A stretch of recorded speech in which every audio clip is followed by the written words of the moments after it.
आज मी महाशिवरात्रीसाठी उपवासाची थाळी बनवणार आहे। सगळे पदार्थ अगदी बनवायला सोपे आणि झटपट तयार होणारे आहेत आणि बनवण्यासाठी लागणारे साहित्य अगदी सहज उपलब्ध होईल असे आहे। आणि ही थाळी 30 ते 35 मिनिटात सहज बनवून तयार होते। आणि असं नाही की सर्वच पदार्थ बनवायला हवे, यातील तुम्हाला जे आवडतील ते पदार्थ बनवू शकता। चला तर मग उपवासाची थाळी बनवायला सुरुवात करूया। नमस्कार, सीमा मराठी किचनमध्ये तुमचे खूप खूप स्वागत। आता मी बटाट्याची भाजी करणार आहे। त्यासाठी मी हे 3 उकडलेले बटाटे घेतलेले आहेत। त्यांना मी आता असे कापून घेते।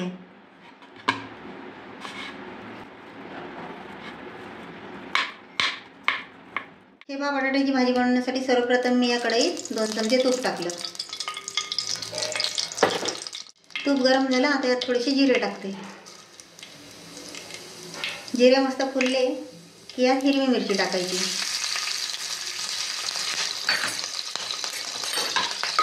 आणि थोडं असं घालून घ्यायचं। आता यात हे कापून ठेवलेले बटाटे टाकायचे।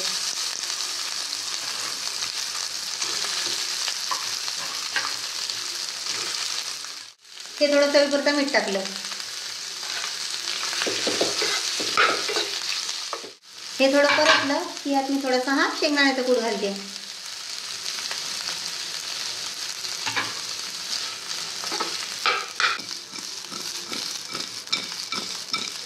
हे 2 मिनिटं झाकण ठेवते। ही पहा, आपली बटाट्याची भाजी बनवून तयार आहे। ही उपवासाची बटाट्याची भाजी तुम्ही राजगिऱ्याच्या पुरीसोबत खाऊ शकता किंवा नुसती सुद्धा खाऊ शकता। साबुदाण्याची खिचडी बनवत आहे। त्यासाठी हे बघा, मी 1 वाटी भिजवलेले साबुदाणे घेतलेले आहे। सर्वप्रथम कढईत मी हे 2 ते 3 चमचे तूप टाकलं। हे पहा, तूप गरम झालंय। आता यात मी हे चिमूटभर जिरं टाकते। आपले जिरं फुललेलं आहे। यात मी आता थोडीशा मिरच्या टाकते।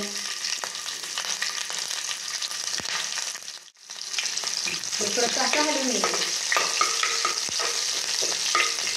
आणि यात चिरून ठेवलेला 1 बटाटा टाकते।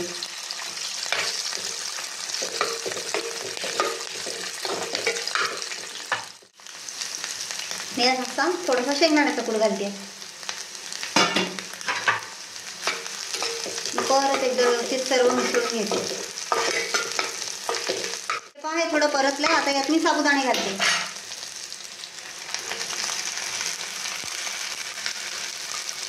आणि हे चवीपुरतं मीठ।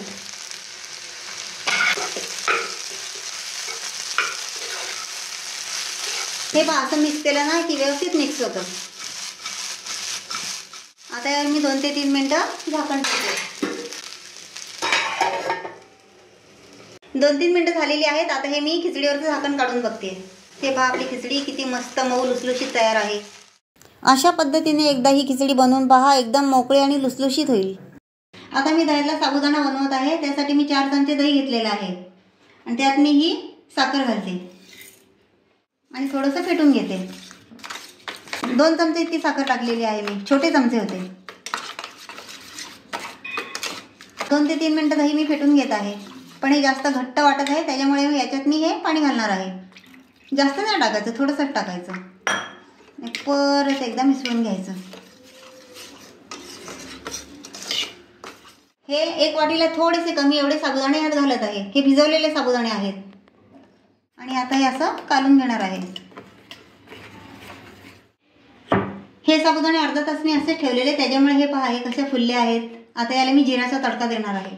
इथे मी तूप गरम करून घेतलेलं आहे। यात मी थोडेसे जिरे घालते आणि ही 1 मिरची घालते।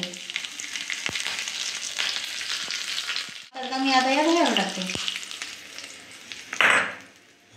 आणि मस्त हे असं कालून घेते। झाला आपला दह्यातला साबुदाणा तयार। असा दह्यातला साबुदाणा तुम्ही पण बनवा, याने पोट पण भरतं आणि चवीला सुद्धा खूप छान लागतो। हे पहा, आता मी काकडीची कोशिंबीर बनवत आहे। त्यासाठी 1 मध्यम आकाराची काकडी घेतलेली आहे। तर मी आता पहिले सोलून घेणार आहे। काकडी सोलून झालेली आहे। आता याला मी या किसणीने किसून घेते। काकडी किसून झालेली आहे। आता यात मी चवीपुरतं मीठ घालते आणि ही 1 बारीक कापलेली मिरची आहे ती घालते। शेंगदाण्याचा कूट घालते। 2 चमचे दही, थोडीशी साखर। हे आता असं कालून घेते। हे पहा, अगदी 2 मिनिटात आपली काकडीची कोशिंबीर बनवून तयार आहे. ही कोशिंबीर तुम्ही एकदा बनवली तर उपवासाला काय तुम्ही रोजच बनवून खाल. हे पहा, आता आपण रताळ्याचं कीस बनवणार आहोत. त्यासाठी हे मी एवढ्या आकाराचं रताळ घेतलेलं आहे. आता याला मी सोलून घेते. कीस बनवण्यासाठी रताळ उकळून घ्यायची काही गरज लागत नाही. हे फक्त असं सोलून घ्यायचं. हे पहा, रताळ सोलून घेतलेलं आहे. आता याला मी किसणीवर किसून घेते. हे पहा, आपलं रताळ किसून झालेलं आहे. आता याला मी थोडा वेळ या पाण्यामध्ये ठेवणार आहे, म्हणजे याच्यातला स्टार्च निघून जाईल. आणि पाणी ठेवल्यामुळे हा काळा नाही पडणार. हे पहा, रताळ्याचं कीस मी 2-3 पाण्याने अगदी स्वच्छ धुवून घेतलेलं आहे आणि याच्यातलं सगळं पाणी मी अगदी दाबून काढून घेतलेलं आहे. सर्वप्रथम मी या कढईमध्ये 2 चमचे तूप टाकते आणि हा कीस मंद आचेवर असा परतून घेणार आहे. हा कीस मी थोडासा कोरडा होईपर्यंत परतून घेणार आहे, म्हणजे याच्यातलं सगळं पाणी निघून जाईल. असे 2 ते 3 मिनिटं हा मी कीस परतून घेणार आहे. हा कीस मी परतला आहे. आता यात अर्धी वाटी गूळ घालत आहे आणि हा गूळ वितळेपर्यंत आपण हे परत हलवून घ्यायचं.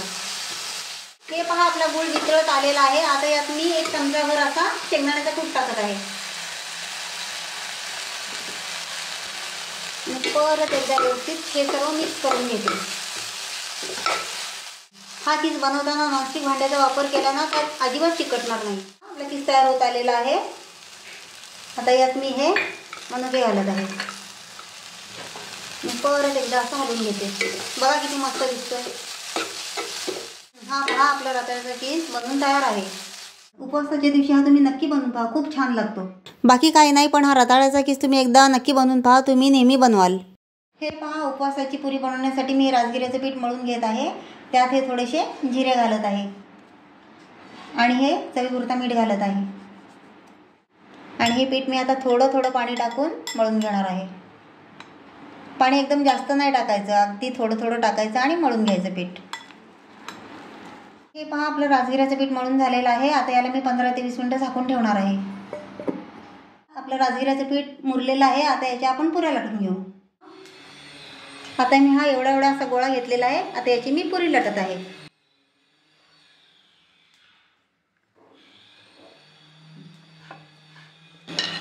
आणि एकदम अलगद हाताने पुरी लाटायची.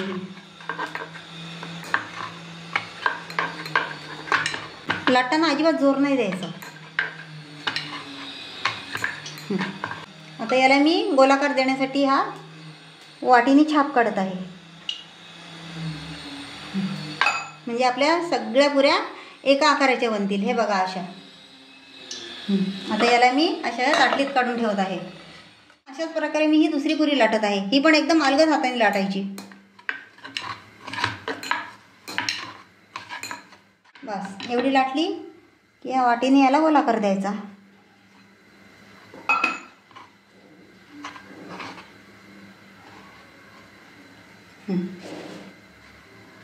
हे बघा, याला सुद्धा मी या ताटलीत काढून ठेवत आहे. हे पहा, अशा प्रकारे मी या सर्व पुऱ्या लाटून घेतलेल्या आहेत. आता यांना मी तळून घेत आहे. तेल कडकडीत तापलेलं आहे. आता यात मी पुरी तळून घेत आहे आणि एका वेळेस एकच पुरी टाकायची.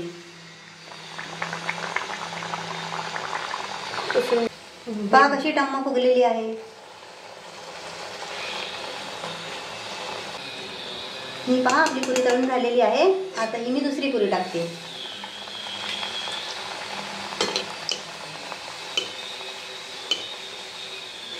पहा, पुऱ्या अगदी कशा टम्म फुगत आहेत.